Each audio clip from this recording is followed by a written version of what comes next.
C'est un terrain du centre de la jeunesse et d'animation de Madagascar à Yaoundé, très surchauffé en ce 15 novembre 2020.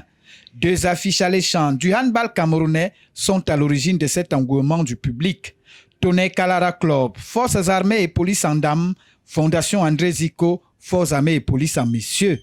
Des gestes à profusion pour des finales satisfaisantes. Je fais partie de la rame de joueurs qui pensent que c'est toujours le travail d'équipe qui prime. Il faut toujours se mettre au service du collectif. Lorsqu'on est honoré de cette façon, franchement, c'est une joie immense, mais surtout, j'aimerais saluer l'esprit d'équipe qui a régné aujourd'hui. Sur le terrain, les dames comme les messieurs ont su gratifier au public un spectacle digne des grandes rencontres.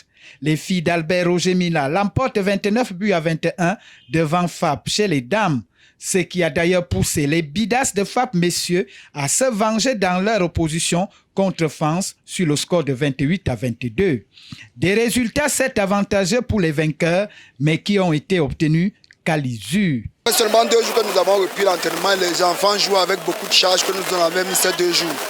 Donc avoir déjà un résultat pareil contre une équipe comme celle de FAP qui est 4 années de successives de le championnat national, c'est très satisfaisant. Nous on espère seulement qu'on va continuer à travailler pour continuer à s'améliorer pour que demain on revienne un peu plus fort qu'hier. On le sait, le travail bien fait mérite son salaire.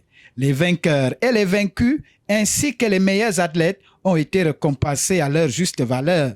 L'avenir s'annonce encore plus radieux pour le handball, avec naturellement la Coupe d'Afrique des Nations dames de 2021 prévue au Cameroun.